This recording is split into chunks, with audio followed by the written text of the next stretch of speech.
चलिए देखिए तो यहाँ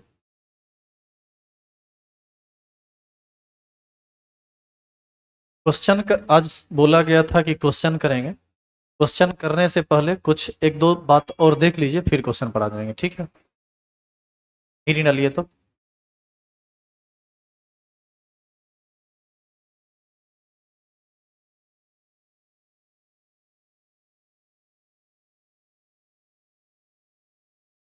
मीटिंग डालेंगे।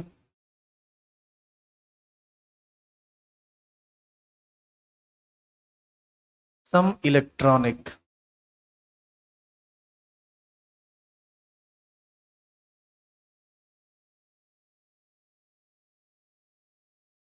इंग्लिश में इसको बोलते हैं आइसो इलेक्ट्रॉनिक।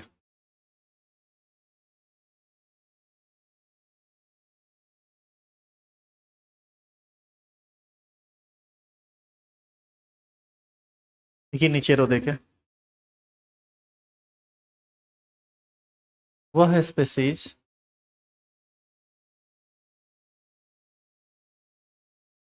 जिसमें इलेक्ट्रॉन की संख्या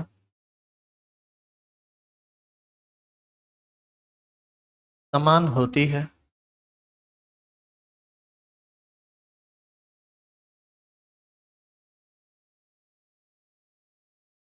उसे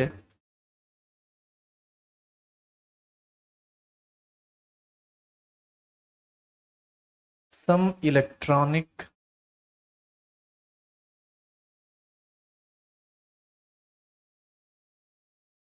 कहते हैं। जैसे देखो यहाँ पर हम चार एग्जाम्पल लिखेंगे और चारों में इलेक्ट्रॉन का संख्या समान होगा, इसीलिए हम उसको सम इलेक्ट्रॉनिक कहेंगे। जैसे हम यदि लिखें Cl minus organ K plus और Ca प्लस प्लस, हम यदि इस सब में इलेक्ट्रॉन की बात करें तो आप याद कीजिए किसी आयन में इलेक्ट्रॉन की संख्या क्या होती है, ये आपको बताया गया था। याद है आपको? क्लोरीन का एटॉमिक नंबर होता है 17, तो इसमें 17 इलेक्ट्रॉन ऑलरेडी है। एक माइनस चार्ज है, माइनस चार्ज का मतलब है अतिरिक्त एक और इलेक्ट्रॉन आएगा। तो 17 पहले से था, एक और आया तो कितना हो जाएगा? 18। इसका मतलब Cl माइनस के पास इलेक्ट्रॉन की कुल संख्या कितनी होगी? 18। ऑर्गन का एटॉमिक नंबर 18 ही होता है, 18 ही होता है। इस पर कोई चार्ज नहीं है तो इलेक्ट्रॉन घटेगा बढ़ेगा नहीं। पोटासियम का एटॉमिक नंबर होता है 19 और इस पर चार्ज कैसा है? प्लस। प्लस चार्ज का मतलब है कि ये एक इलेक्ट्रॉन का त्याग किया होगा। एक इलेक्ट्रॉन का त्याग किया होगा तो परमाणु संख्या 19 यानी 19 इलेक्ट्रॉन, और एक का त्याग कर दिया तो 19 में से एक घटा देंगे तो कितना बचेगा? 18। तो यहाँ पर 18 इलेक्ट्रॉन। कैल्शियम का एटॉमिक नंबर होता है 20, चार्ज कितना है तो पॉजिटिव, तो 20 में से 2 घटा दीजिए। माइनस रहेगा तो इलेक्ट्रॉन में जोड़ देंगे, प्लस रहेगा तो घटा देंगे, तो यहाँ भी 18 इलेक्ट्रॉन। अब आप बताओ कि सारे के सारे इलेक्ट्रॉन, सारे के सारे चीजों में इलेक्ट्रॉन की संख्या समान हो गई। यदि इलेक्ट्रॉन की संख्या समान हो तो उसी को हम लोग क्या बोलते हैं? सम इलेक्ट्रॉनिक। समझ में आया कि सम इलेक्ट्रॉनिक क्या होता है? अब इतना करने के बाद बेसिक को हम यहाँ समाप्त मानते हैं। अब हम क्वेश्चन करेंगे तो आपको क्वेश्चन समझ में आएगा, तो इसको जल्दी से लिख लीजिए तो।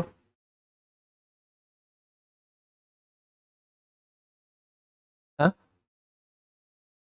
स्पेसीज मतलब क्या होता है? इस केमिस्ट्री में स्पेसीज का मतलब परमाणु हो सकता है, अनायन हो सकता है, ऋणायन हो सकता है, अणु हो सकता है। जो दिया रहेगा वही स्पेसीज कहलाएगा। जैसे यहाँ पर Cl माइनस को भी हम स्पेसीज बोलेंगे, ऑर्गन को भी स्पेसीज बोलेंगे। और मतलब इसका मतलब आप सिंपल समझिए ना, वस्तु या कोई चीज जो दिया गया है, ठीक है? क्या इसको आप लिख चुके हैं? आगे बढ़े। अब क्वेश्चन बनाना शुरू कीजिए, तो लिखिए तो क्वेश्चन नंबर 1।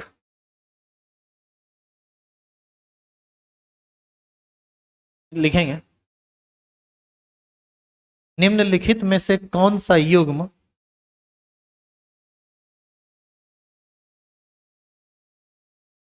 निम्नलिखित में कौन सा युग्म, युग्म का मतलब होता है जोड़ा, दो चीज जब साथ रहे तो उसी को ना युग्म कहते हैं। निम्नलिखित में से कौन सा युग्म सम इलेक्ट्रॉनिक है, सम इलेक्ट्रॉनिक है। निम्नलिखित में से कौन सा युग्म सम इलेक्ट्रॉनिक है, यह है पहला क्वेश्चन आपका। लिखेंगे ऑप्शन नंबर ए, इसको मिटा दें। ऑप्शन ए बी सी और डी ये सब लिखा हुआ है। ये क्वेश्चन पूछा है नीट 2021 में, पिछला बैच में क्वेश्चन अभी करवाए हैं, इसीलिए ये क्वेश्चन ऑलरेडी लिखा हुआ है। देखिए इसी क्वेश्चन बैंक है ना नीट का, ये इसी का क्वेश्चन है ये। यदि आपके पास भी बुक हो तो आप उससे मिला लीजिएगा। एटॉमिक स्ट्रक्चर जो दूसरा चैप्टर है उसी का ये क्वेश्चन है। नीट 2021 में पूछा हुआ क्वेश्चन है, सब लिखा हुआ है, इसीलिए हम बार बार कॉपी से वहां से देख के नहीं लिखाएंगे, ऑलरेडी बोर्ड पर लिखा हुआ है। बताइए इसका सही जवाब क्या होगा।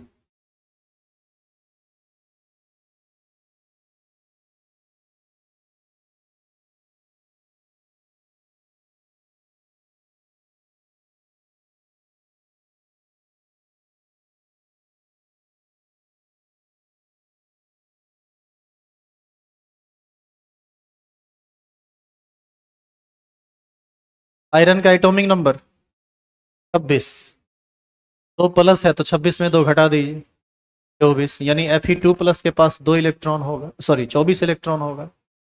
Mn का एटॉमिक नंबर 25, 25 में दो घटा दीजिए 23, इसके पास हो गया 24, इसके पास हो गया 23। तो बताइए क्या ये सम इलेक्ट्रॉनिक होगा। अच्छा अभी जो क्वेश्चन आप लिखे हैं उसमें क्या लिखे हैं, निम्नलिखित में से कौन सम इलेक्ट्रॉनिक होगा। क्वेश्चन रिपीट कीजिए तो थोड़ा बोलिए क्या लिखे हैं। सम इलेक्ट्रॉनिक है, नहीं क्वेश्चन बदलिए, सम इलेक्ट्रॉनिक नहीं है लिखिए, थोड़ा गलती हो गया है। निम्नलिखित में से कौन सा युग्म सम इलेक्ट्रॉनिक नहीं है, सिर्फ नहीं लगा दीजिए सम इलेक्ट्रॉनिक के बाद। तो बताइए इसका पहला ऑप्शन, इसमें 24 इलेक्ट्रॉन आया और इसमें 23 इलेक्ट्रॉन आया, तो बताइए सही ऑप्शन कौन सा है। ये ऑप्शन पहले ऑप्शन ना सही है, लेकिन हम बाकी ऑप्शन को भी चेक करेंगे। ऑक्सीजन का एटॉमिक नंबर 8, दो माइनस चार्ज है तो 8+2 यानी कितना 10, F-9, क्लोरीन का एटॉमिक नंबर 9 और एक माइनस आवेश है तो 9 1 10, इसमें भी 10 इसमें भी 10, बताइए सम इलेक्ट्रॉनिक हुआ कि नहीं। यहाँ पर Na+, सोडियम का परमाणु संख्या 23, एक तो सॉरी 11, परमाणु भार 23 होता है। सोडियम का परमाणु संख्या 11, एक प्लस हो गया, 11 में एक घटा देंगे, प्लस का मतलब एक इलेक्ट्रॉन निकला है तो 10। Mg का 12 होता है, 2+, 10 - 2, ये 12 - 2 10, इसमें भी 10 इसमें भी 10 इलेक्ट्रॉन आ गया। यहाँ पर मैग्नीज इसका 25 होता है, दो घटाइए तो 23। आयरन का 26 होता है, तीन घटाइए, 26 - 3 23। बताइए ये तीनों पेयर सम इलेक्ट्रॉनिक हो गया कि नहीं। तो हम ऐसी स्थिति में कह सकते हैं कि ये तीनों पेयर सम सम इलेक्ट्रॉनिक है, जबकि पहला सम इलेक्ट्रॉनिक नहीं है। क्लियर हुआ ये। तो ये था, ये लिखते जाइएगा किस साल पूछा है, ये भी आप लिखते जाइए, इससे कॉन्फिडेंस आएगा। आप लोग वहां से निकल के तीनों आदमी यहाँ बैठ जाइए, तो वहाँ हवा ज़्यादा लगेगा, डिस्टर्ब करता रहेगा। बैग रहने दीजिए, कॉपी लेके इधर आ जाइए। बेंच को थोड़ा के कर लो, इसको थोड़ा के करो ना, इसको आ जाइए, इधर आ जाइए। फिर गया सब गंदा हुआ, अब झाड़िएगा बाद में, अभी नहीं, छोड़ दीजिए वैसे रहने दीजिए।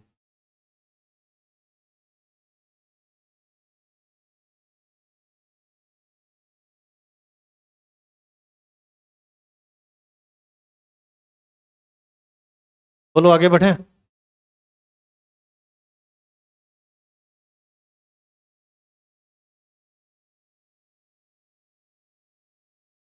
देखिए दूसरा क्वेश्चन,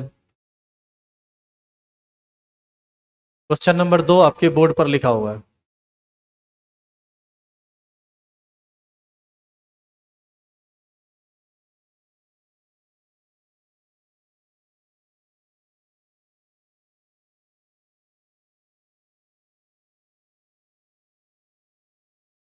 यहां पर एक परमाणु है एलयू, जिसका परमाणु संख्या होता है 71 और परमाणु भार होता है 175।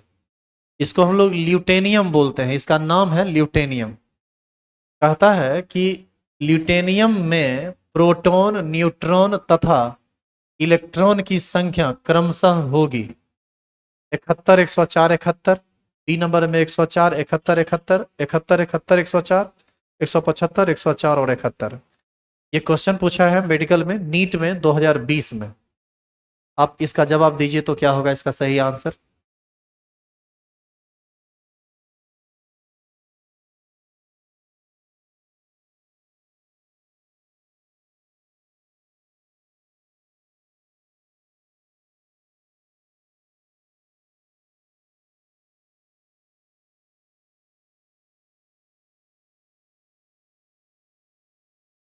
बोलिए।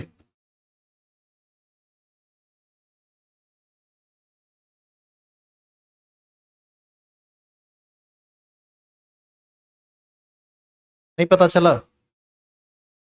देखिए इलेक्ट्रॉन की संख्या और प्रोटॉन की संख्या हमेशा बराबर होती है, ऐसा आपको बताया गया था। और ये संख्या हमेशा परमाणु संख्या के बराबर होता है, ये भी बताया गया था। तो परमाणु संख्या कितना दिया हुआ है? 71। इसका मतलब है कि इलेक्ट्रॉन भी 71, प्रोटॉन भी 71। लेकिन ध्यान दीजिए, पहले प्रोटॉन है, यानी प्रोटॉन कितना आया? 71, और इलेक्ट्रॉन कितना आया? 71। यानी पहला और अंतिम आंसर क्या होना चाहिए? 71, 71। और बीच वाले पर आ जाए, न्यूट्रॉन की संख्या होता है परमाणु भार माइनस परमाणु संख्या, यही ना होता है। परमाणु भार होता है 175, होता नहीं है, दिया हुआ है। परमाणु भार दिया हुआ है 175 और परमाणु संख्या दिया हुआ है 171। परमाणु भार में से परमाणु संख्या को घटा दीजिए, तो इसको घटाएंगे तो 104 आएगा। तो बताइए न्यूट्रॉन की संख्या कितनी हो जाएगी? 104। तो सही सीक्वेंस क्या है? 71, 104, 71। इसका सही जवाब होगा ए नंबर, 71, 104, 71। क्या इसको समझने में किन्हीं को कोई परेशानी है?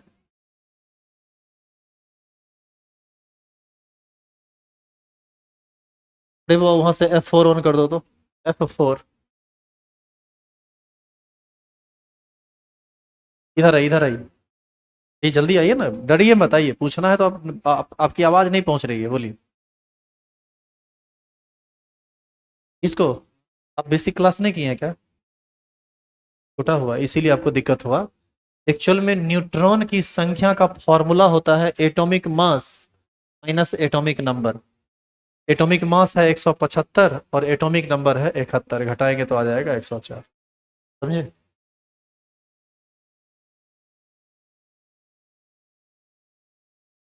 क्या ये दूसरा क्वेश्चन में किन्हीं को कोई परेशानी है? आगे बढ़े।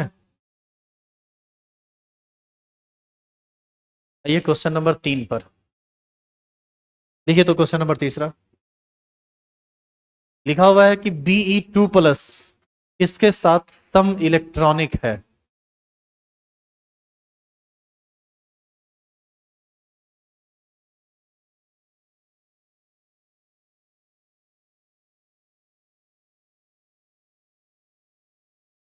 Be2+ किसके साथ सम इलेक्ट्रॉनिक है? जवाब दीजिए, 2014 में ये क्वेश्चन पूछा है।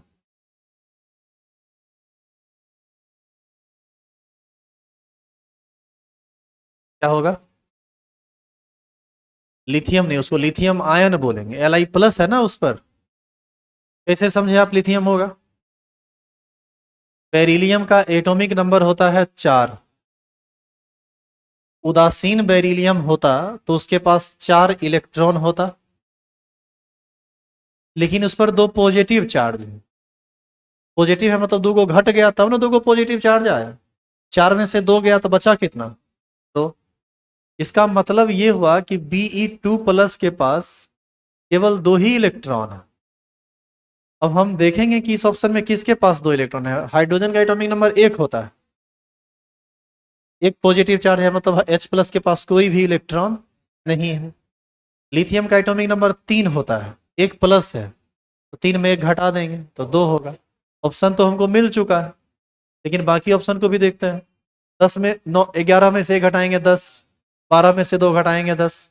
उसके साथ तो ये आपस में सम इलेक्ट्रॉनिक जरूर है, लेकिन हमको तो Be2 प्लस के साथ ना सम इलेक्ट्रॉनिक ढूंढना है, तो फिर यही सही जवाब होगा। कौन? B number. क्या समझ में आया? तो अभी तक आप 3 क्वेश्चन कर चुके हैं और उम्मीद करते हैं आपको इसमें दिक्कत नहीं होगा। कुछ लोग जो लेट से आए हैं उनके लिए मैं बता दूं, सम इलेक्ट्रॉनिक जहां भी लिखा हुआ मिले, जो लेट से आए हैं लिख लीजिएगा, अभी छूट गया है आपका कुछ। सम इलेक्ट्रॉनिक का मतलब ऐसे चीजों से होता है जिसके पास इलेक्ट्रॉन की संख्या समान हो। यदि इलेक्ट्रॉन समान हो तो उसी को क्या बोलते हैं? सम इलेक्ट्रॉनिक। और उसी पर अभी क्वेश्चन किया जा रहा है। अभी 1-2 क्वेश्चन और आएगा इस पर। आगे बढ़े। देखिए क्वेश्चन नंबर 4।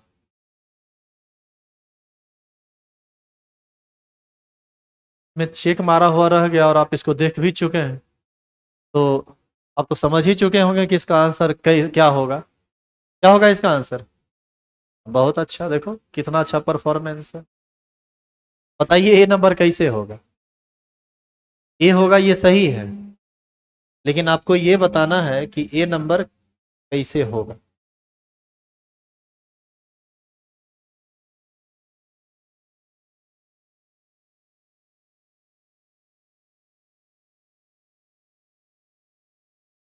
देखो, दो या दो से अधिक परमाणु यदि एक साथ रहे तो टेंशन नहीं लो, तब परमाणु का इलेक्ट्रॉन जोड़ दो और जो चार्ज है उसको घटा बढ़ा दो, तो अपने पता चल जाएगा कि कितना होगा।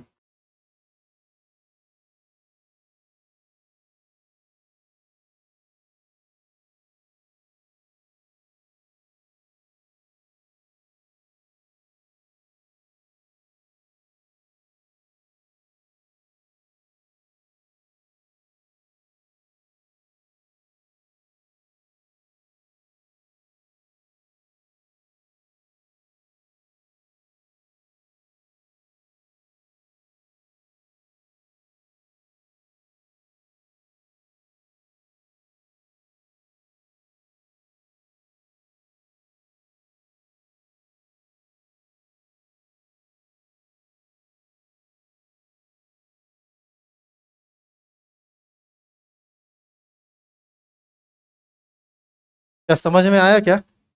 ये नंबर कैसे होगा? देखो इधर,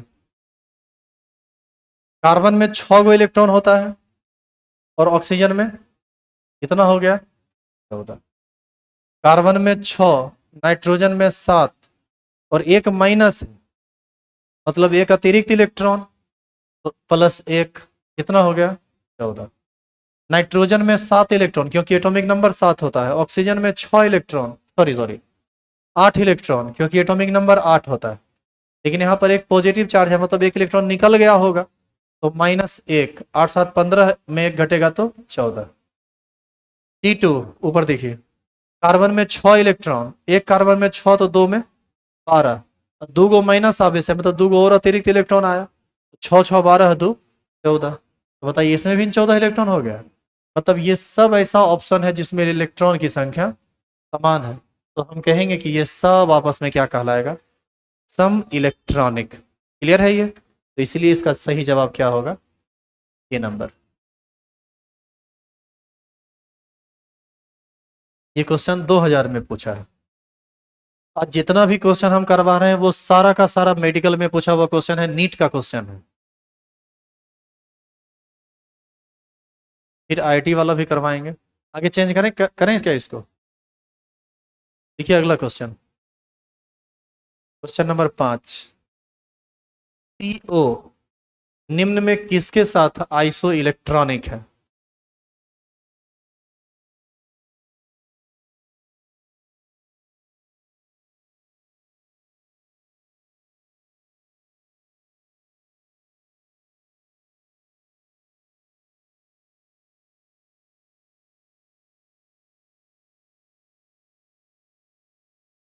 बोलिए। क्या आया? अब तक तो निकल जाना चाहिए था बाबू ये।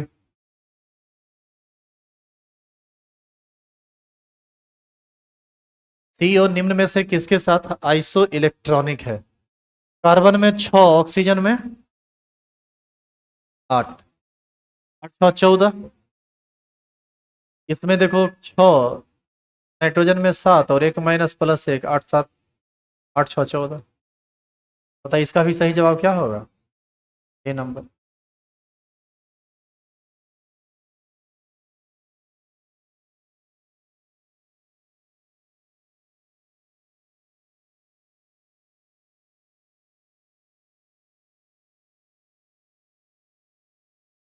ये क्वेश्चन पूछा है 1997 में। ये सारा का सारा 5 क्वेश्चन सम इलेक्ट्रॉनिक पर आधारित था। आप लिख नहीं रहे हैं क्या क्वेश्चन? देखिए 5 नंबर बैठे हुए हैं। 5 नंबर हुआ, अब 6 नंबर लिखिए। क्वेश्चन लिखिए, पहले क्वेश्चन लिखिए, पहले अपने से ट्राई कीजिए।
क्या आया क्वेश्चन का आंसर?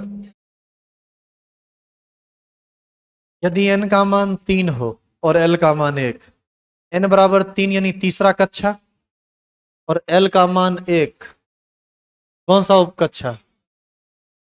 s का मान 0, l का मान 0 s के लिए होता है, l का मान 1 p उपकक्षा के लिए होता है। तो इसका मतलब है कि आपसे 3p के बारे में ना बात कर रहा है। 3p में अधिकतम इलेक्ट्रॉन, p में अधिकतम इलेक्ट्रॉन 6 हो सकता है, s में अधिकतम 2 हो सकता है, p में अधिकतम 6 हो सकता है, d में अधिकतम 10 हो सकता है और f में अधिकतम 14 हो सकता है। तो इसका सही जवाब क्या होगा? D number. समझ में आया कि कैसे निकला ये? क्या आपको उपकक्षा में अधिकतम कितना इलेक्ट्रॉन रहेगा इसके बारे में एक टेबल में नहीं बताया गया था? एस में अधिकतम 2, 4l+2 का जो रूल था वहीं से निकलेगा ये। तो ये था क्वेश्चन नंबर 6। ये क्वेश्चन पूछा है नीट 2016 में। एल क्या है? क्लास छोटा है। कब से आ रहे हैं? आज पहला दिन आया। तब आज मत समझिए कि एल क्या है, आपको अब सोमवार से समझ में आएगा। एक्चुअल में इसका रीजन ये है, ये सब बात सिर्फ वही समझ सकते हैं जो पिछला 15 दिन से क्लास कर रहे हैं। यहाँ पर स्मॉल n जो है यह प्रिंसिपल क्वांटम नंबर है, ये l जो है यह एजीमुथल क्वांटम नंबर है, इसी में m आएगा वो मैग्नेटिक क्वांटम नंबर है। लेकिन आप वो चूंकि पढ़े नहीं, आप पहला दिन आए हैं, आज आपको आना, आपको आज बैठना ही नहीं चाहिए था। आप आने से पहले बार मिल लेते तो ये सब दिक्कत नहीं होता। अब सोमवार से क्लास कीजिए, तब आपको सही समझ में आएगा, क्या कि सोमवार से नया टॉपिक स्टार्ट हो रहा है। टॉपिक होगा इलेक्ट्रॉनिक विन्यास, ठीक है? तो वहां से आपको हर बात समझ में आएगी। अभी हम आपको नहीं समझा पाएंगे कि ये क्या है, क्योंकि ये लेंदी चीज है, बहुत भारी चीज। अगला क्वेश्चन लिखिए। निम्न कक्षक में कौन सा युग्म अक्षीय होता है? देखो, अक्षीय मतलब होता है अक्ष पर, समझे? नहीं ना समझ, कोई बात नहीं, देखिए हम समझाते हैं।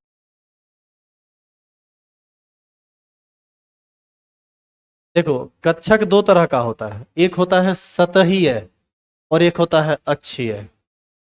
ये यदि एक्स एक्सिस है और ये वाई एक्सिस है, यदि लोब इधर गया तो हम इसको बोलेंगे डी एक्स वाई और ये सतहीय कक्षक कहा जाएगा।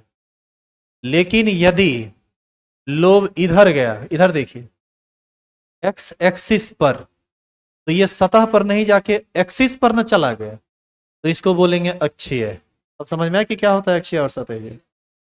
आपसे क्वेश्चन पूछा गया कि निम्न कक्षक में कौन सा युग्म अक्षीय होगा। देखो डी जेड स्क्वायर अक्षीय होगा लेकिन डी एक्स वाई अक्षीय नहीं होगा। डी एक्स वाई और डी वाई जेड दोनों सतहीय होता है। डी जेड स्क्वायर और D X square Y square, याद कीजिए यही वो दोनों कक्षक है जो अक्ष पर भाग जाता था, याद है आपको। इसका सही जवाब होगा डी नंबर। अब याद कीजिए एक का फोटो ऐसे बनता था, ये था डी जेड स्क्वायर और D X square Y square था ये इधर गया था और इधर गया था, याद है। अक्ष पर चला आया तो अक्षीय, अक्ष के बीच में आ जाएगा तो सतही है। अच्छा इसी में यदि आपसे क्वेश्चन पूछता कि निम्नलिखित में से कौन सा कक्षक सतहीय होगा, तब क्या जवाब होता। तब दूसरा ऑप्शन सही हो जाता। याद है X Z plane, X Z सतह होता है ये, वाई जेड सतह होता है ये।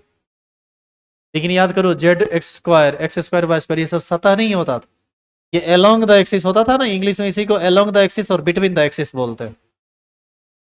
क्वेश्चन नंबर 8 पर जाएं क्या। पहले आप ये बताइए कि जो 7 क्वेश्चन अभी करवाया गया है मेडिकल का, इसमें कोई परेशानी है किसी को समझने में। तो लिखिए अगला क्वेश्चन, क्वेश्चन नंबर 8। ये क्वेश्चन पूछा है मेडिकल 2012 में।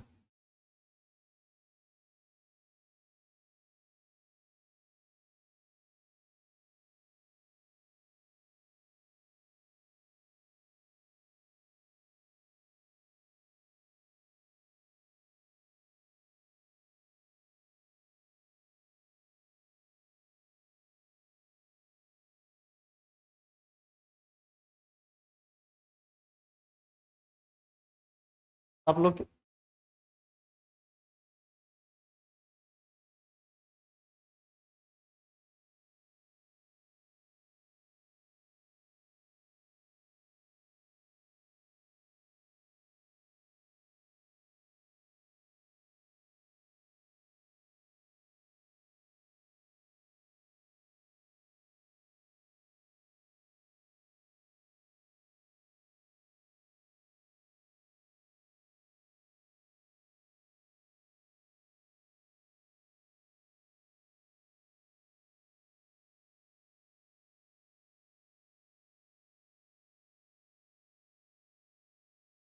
क्या जी बन गया।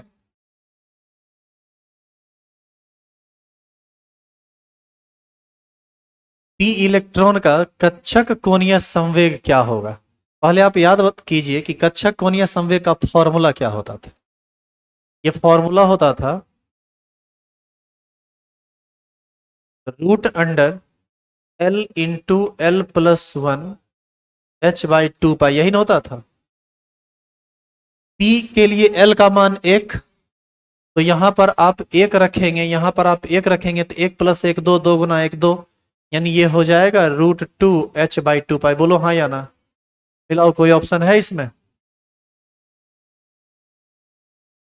इस रूप में तो कोई ऑप्शन नहीं है, तो इसको थोड़ा सिंप्लीफाई कर देते हैं। 2 को लिख सकते हैं √2 गुना √2, तो 1 √2 से 1 √2 कट जाएगा, नीचे बचेगा क्या √2। h/√2 पाई है कहीं ए नंबर। इसका सही ऑप्शन क्या होगा ए नंबर, इसका सही जवाब। ये क्वेश्चन पूछा है 2012 में। क्या आप समझ रहे हैं इस क्वेश्चन को।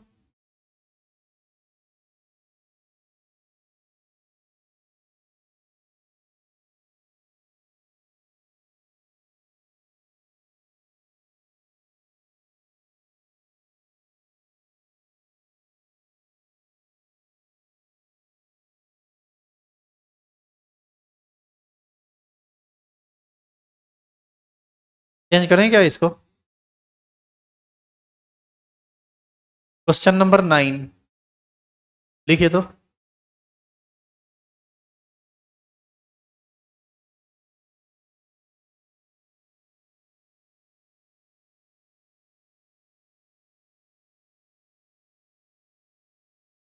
ये क्वेश्चन 2015 में पूछा है।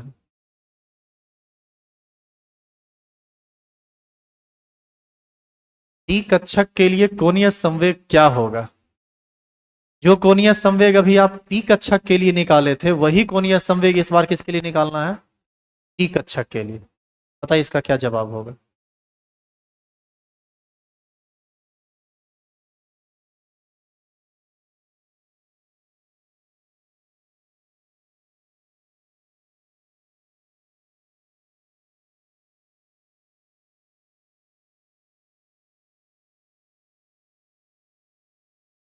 सी आया।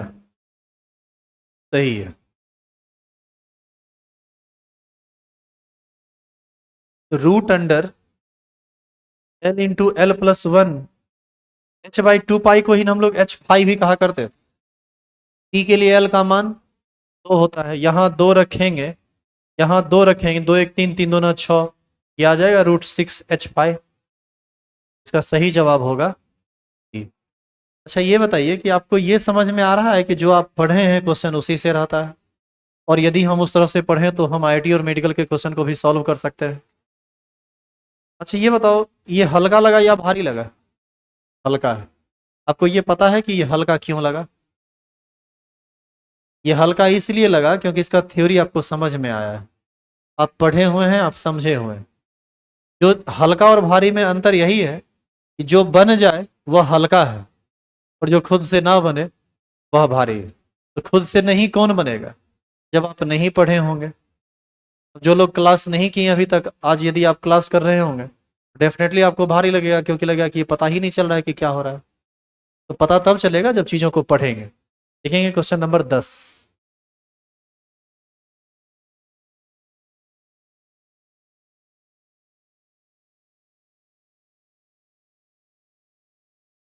ये क्वेश्चन पूछा है 2012 में। क्वेश्चन है L बराबर 3 तथा N बराबर 4 उपकक्षा में अधिकतम इलेक्ट्रॉन की संख्या क्या होगी? आप ये बताइए कि N का मान 4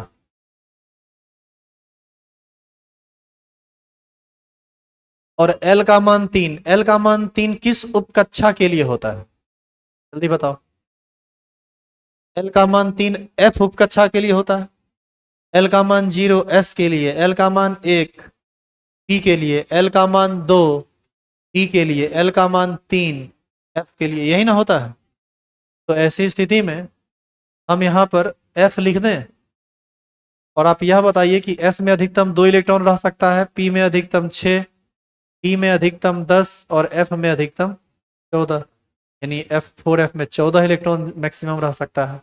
इसका सही जवाब होगा ए नंबर, ऑप्शन नंबर ए, जिसका जवाब है 14।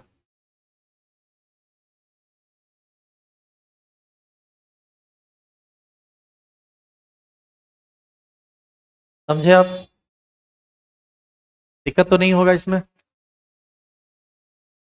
क्वेश्चन लिख चुके हैं? देखिए,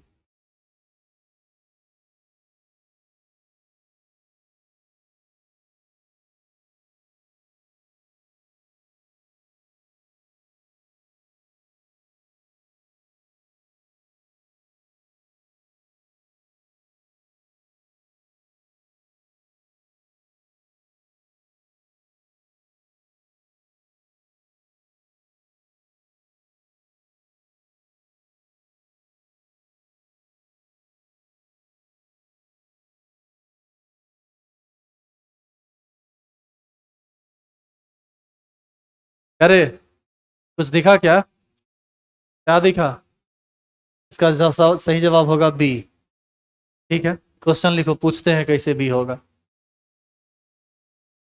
ये क्वेश्चन पूछा है 2009 में। क्वेश्चन है क्वांटम संख्या का कौन सा समूह सही नहीं है? ये बात सही है कि इसका सही जवाब होगा दूसरा, दूसरा ऑप्शन इसका सही आंसर है, लेकिन आपको बताना है कि कैसे।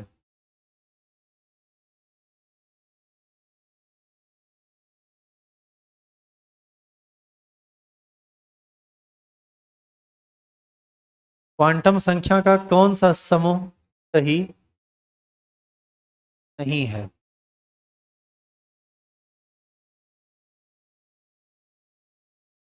ऑप्शन बी सही है, यही इसका सही जवाब होगा, क्योंकि यही वह सेट है जो क्वांटम संख्या के लिए सही नहीं है। आपको यह बताना है कि क्वांटम संख्या के लिए यह सही क्यों सेट नहीं है, इसमें क्या गड़बड़ी है। हाँ, एल का मान जब 2 हो तो एम का मान -L से +L तक होता है, यानी -2, -1, 0, +1, +2 ये सब होगा। तो -2 से जब स्टार्ट होगा तो -3 आया कहां से, इसका मतलब है कि ये सही मान एम का नहीं है। एम का मान हमेशा एल के मान पर निर्भर करता है। आप यहां देखिए, 3 रहेगा तो 0 हो सकता है, 2 रहेगा तो -2 हो सकता है, 0 रहेगा तो 0 हो सकता है, लेकिन 2 रहने पर -3 कहां से होगा, ये तो शुरू होगा -2 से। -2 से भी पहले -3 आएगा, क्योंकि -2 बड़ा है, -3 छोटा है। यही गलती है, यहां गलती है ये। जब एल का मान 2 होगा तो एम का मान कभी भी -3 नहीं हो सकता है। ये मान -2 हो सकता है, -1 हो सकता है, 0 हो सकता है, +1 हो सकता है, +2 हो सकता है। समझे क्या गड़बड़ी है उसमें। क्या इस तरह का अगला क्वेश्चन आप कर लेंगे, चेंज करें इसको। क्या क्वेश्चन लिख चुके हैं आप, साल लिखते जाइए किस साल पूछा है। क्वेश्चन नंबर 12, ये थोड़ा सा बड़ा क्वेश्चन।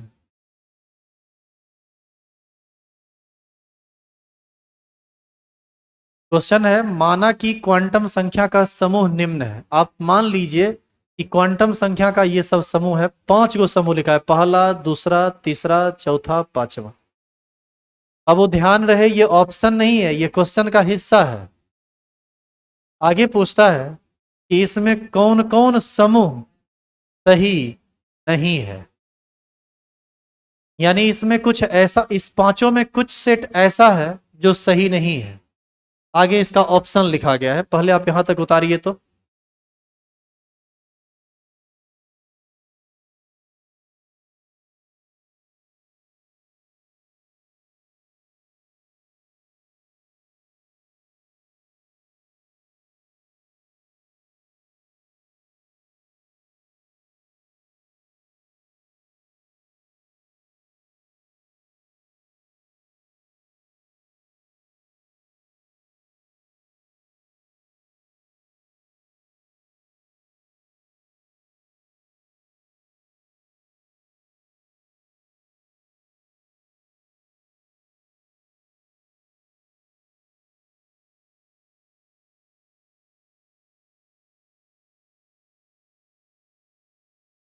हो गया।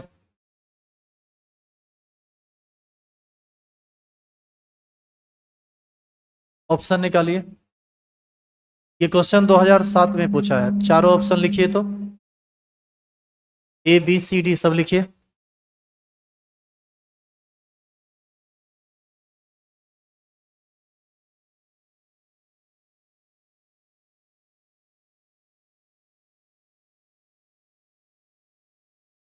आज जितना भी क्वेश्चन आप किए हैं वो सब मेडिकल का क्वेश्चन था, आईआईटी का नहीं हो पाया है, फिर आईआईटी का भी क्वेश्चन करेंगे। लेकिन कल छुट्टी है आपको, कल रविवार है, छुट्टी है। सोमवार को क्लास में नया टॉपिक स्टार्ट होगा, इलेक्ट्रॉनिक विन्यास। इलेक्ट्रॉनिक विन्यास 7-8 दिन चलेगा।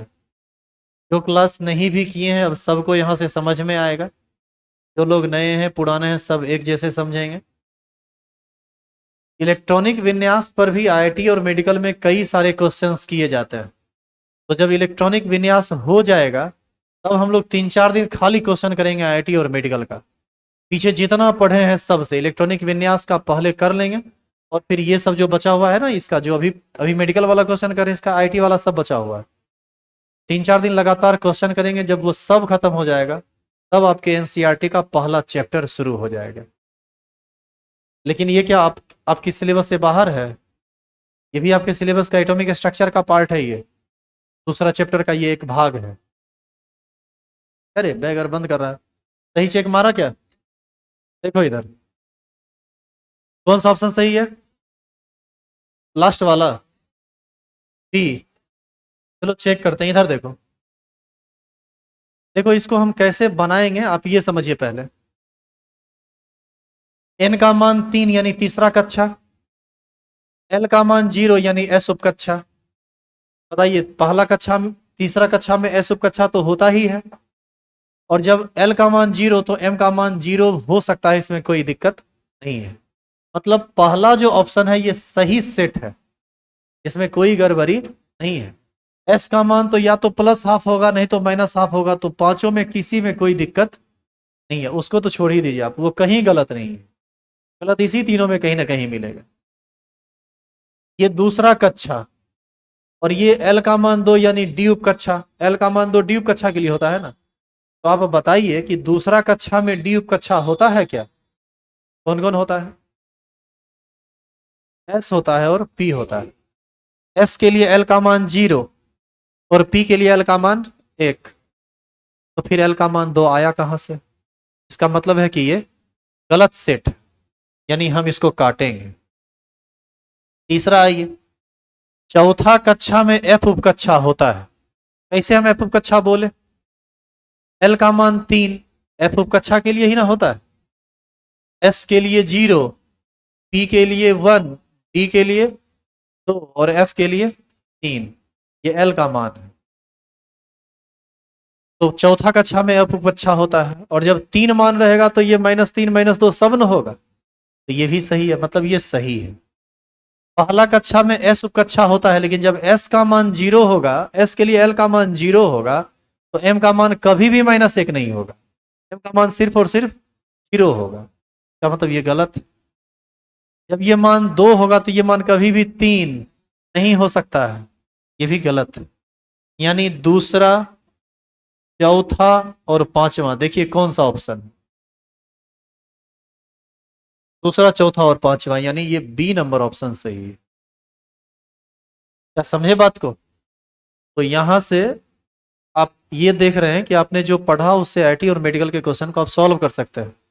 हम इसको और ज्यादा सॉल्व करेंगे, लेकिन फिर इलेक्ट्रॉनिक विन्यास खत्म करके एक ही बार में सबको खत्म करेंगे। जितना आईटी मेडिकल का पूछा हुआ क्वेश्चन है सबको क्लियर करके तब हम एनसीईआरटी के पहला चैप्टर पर पूर्ण रूप से काम करना शुरू कर देंगे, और तब से आपका मेन सिलेबस स्टार्ट हो जाएगा। लेकिन यह सब बात भी आपके सिलेबस से है, आपको क्वेश्चन पूछता है आईटी मेडिकल 9-10 से थोड़े पूछता है, 11th-12th से पूछता है, और ये 11th-12th का ही सिलेबस है। हाँ, ये दूसरा चैप्टर का एक पार्ट था जिसमें हम आपको समझा रहे थे कक्षा क्या होता है, उपकक्षा क्या होता है, कक्षक क्या होता है, कक्षक में इलेक्ट्रॉन कितनी गति से गति करता है। ये सब अब आप समझ चुके हैं, अब आप समझ पाएंगे इलेक्ट्रॉनिक विन्यास को अच्छे से। और जिनका क्लास छूटा हुआ है उनको भी 5-10 मिनट हम एक्स्ट्रा बताएंगे, तो हर बात समझ में आ जाएगी, दिक्कत नहीं होगा। बाकी एक तरफ से पढ़ना चाहते हैं तो यूट्यूब पर लेक्चर को फॉलो कीजिए, सारा रिकॉर्डिंग वहाँ पर अवेलेबल। दिक्कत हो तो हमसे बात कीजिए। आइए सोमवार को हम लोग नया टॉपिक स्टार्ट करेंगे। टॉपिक का नाम होगा इलेक्ट्रॉनिक विन्यास। थोड़ा रुकेंगे आप लोग।